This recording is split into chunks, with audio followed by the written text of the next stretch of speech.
Hello, I'm Tim Smith with the Adams County Historical Society, and welcome to a special edition of Monuments Monday. Of course, because it's not Monday.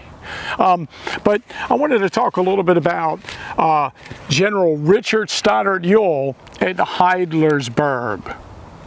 On the evening of June 28th, 1863, General Robert E. Lee received word that the Union Army of the Potomac was advancing rapidly and had reached Frederick, Maryland.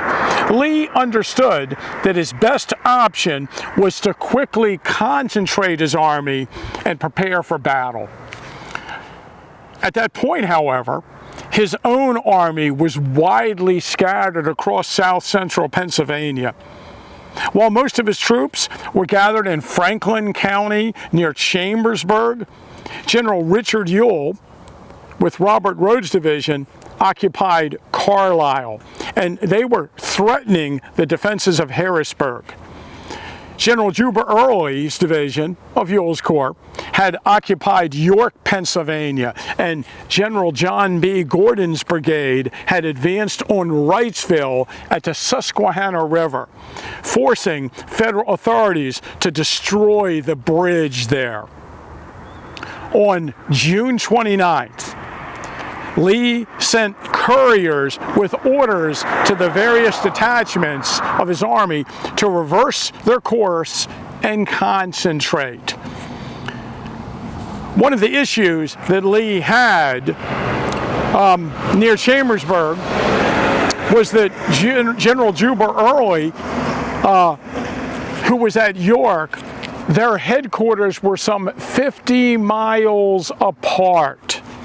If the Southerners did not move quickly to close this gap, Union forces might be able to isolate Early's division and, of course, defeat it. At first, Lee ordered Ewell to march from Carlisle back down the Cumberland Valley, unite with Johnson's division, and concentrate west of the South Mountain Range. After giving it some thought, though, he decided to concentrate east of the South Mountain Range and ordered Ewell to march south from Carlisle and join Early's division on his route of march, lessening the chances that his army would be cut in two, which makes a lot of sense. And it was the village of Heidlersburg that was along both of the routes that these units would pass.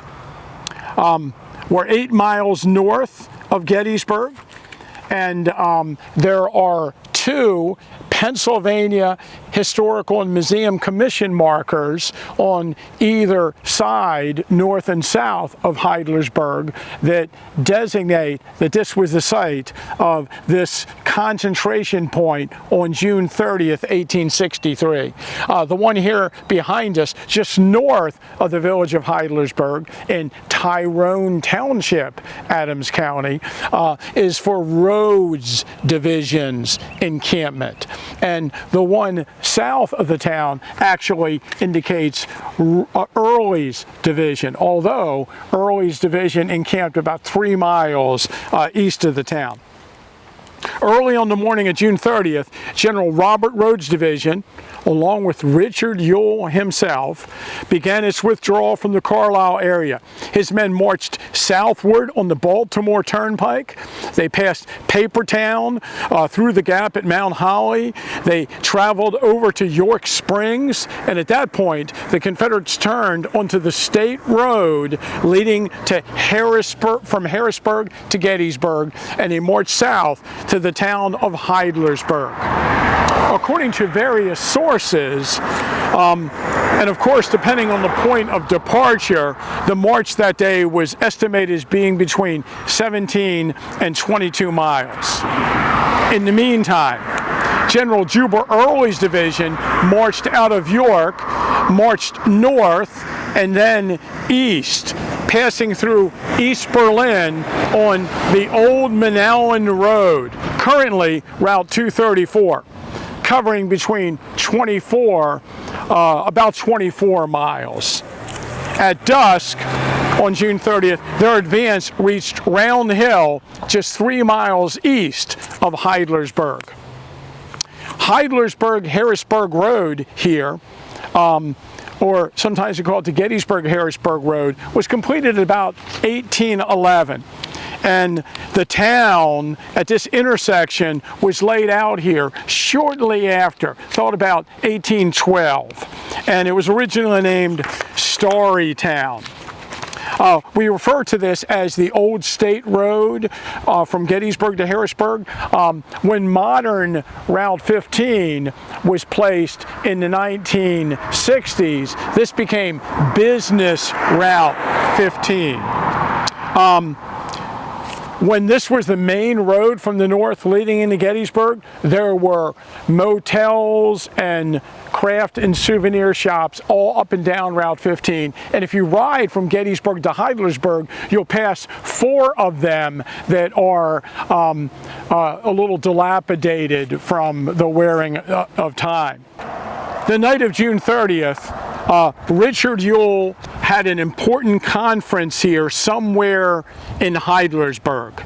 And at that conference, we know, were General Richard Ewell, General Jubal Early, General Robert Rhodes, and General Isaac Trimble, who had been sent to Ewell by Robert E. Lee, sort of to be like an advisor.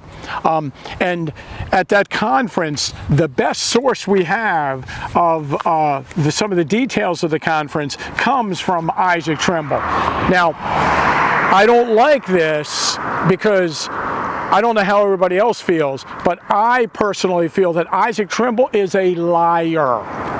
And I do not believe him in any of his post-war writings. I'm sure we all have our own opinions about the reliability of post-war accounts, but I always caution people about using Isaac Trimble.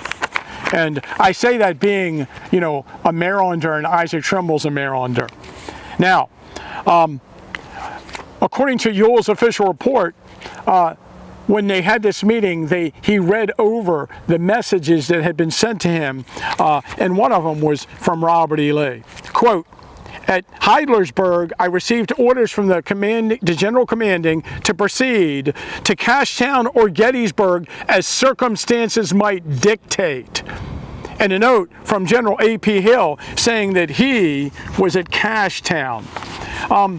Isaac Trimble says that they read over the orders several times, and Ewell commented on the indefinite phraseology, as he expressed it, in very strict terms. And he asked each one of the officers what they thought was meant by according to circumstances.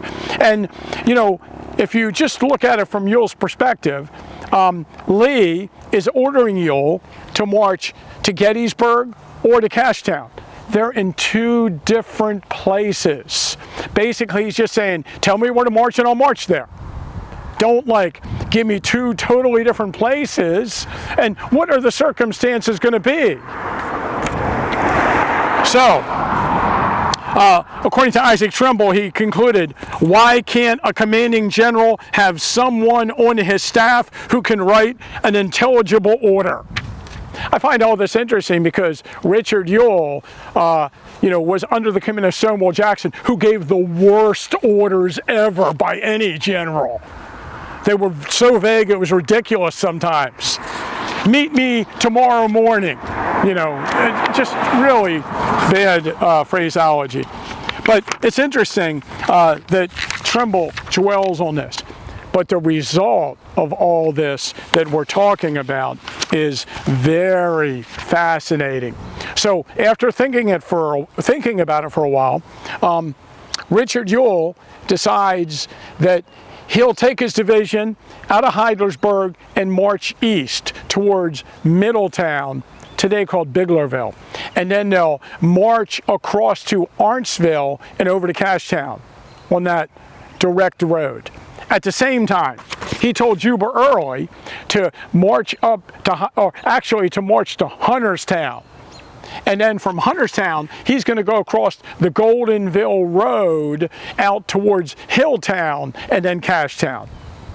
Now, Juba Early ends up going back to camp and thinking to himself that that road that led south to Hunterstown from the area near Round Hill was not a very good road. So he decided he would march to Heidlersburg and then turn on the state road and march towards Gettysburg until he got to the road that crosses, you know, from Hunterstown and then march over. So basically, Ewell had ordered his men to march by two parallel routes heading in the same direction.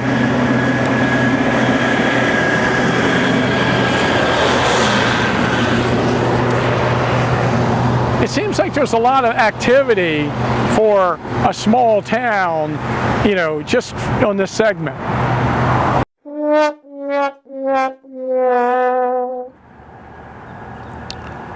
Now, the result of all this is that there are several roads that cross these parallel routes that lead directly to Gettysburg. And when Robert Rhodes reaches the area of Biglerville, he gets a report from A.P. Hill that he is marching to Gettysburg and his advance has detected Northern soldiers there, and Ewell turns both of his divisions in the direction of Gettysburg. The one at Middletown or Biglerville, he just has them head south on what is now the Carlisle Road 34 and head directly for Gettysburg, and Rhodes' division will reach Oak Hill and become involved heavily in the early afternoon action. Early, when he got the message, he was still on the Harrisburg Road getting ready to turn onto the road that would lead over towards the area of Hilltown. And what he ends up doing is he will end up just keep going straight on the Harrisburg Road. And if you read about the Battle of Gettysburg on the late afternoon of the first day, the arrival of Ewell's two divisions, it looked like it was perfectly planned and executed maneuver, and it will end up driving the Northern Army off the field and through the town. And we can't give General Ewell, I should say, enough credit for his plan of march on the morning of July 1st. One last thing about this is that when Lee had initially sent orders to Carlisle for Rhodes to rejoin Johnson and then march south, Johnson had already started marching south. And so Lee, when he changed the orders and had Rhodes' division move south and join Early, they just allowed Johnson to keep going. So Edward Johnson's division, because of Robert E. Lee, would not be here with the other two divisions when he marched to Gettysburg on July 1st. One can only imagine the impact that Johnson's division would have had they arrived just after Early drove the Northern Army through the town and were in position to attack East Cemetery Hill on the evening of July 1st, which, of course, never happened. And one last thing. We don't know where this meeting took place, but Samuel Sadler had a tavern right at the northeast corner of the intersection at Heidlersburg. And the Southern Army camped on his farm, and we know they did. His farm was just south and west of Heidlersburg. He has a claims file, and in his claims file, he says the Southerners destroyed 600 fence rails, meaning they had massive campfires on his farm that night. And I should mention, he had a daughter, Rosella H. Sadler. She was born on March 4th, 1863. She's 4 months old at the time.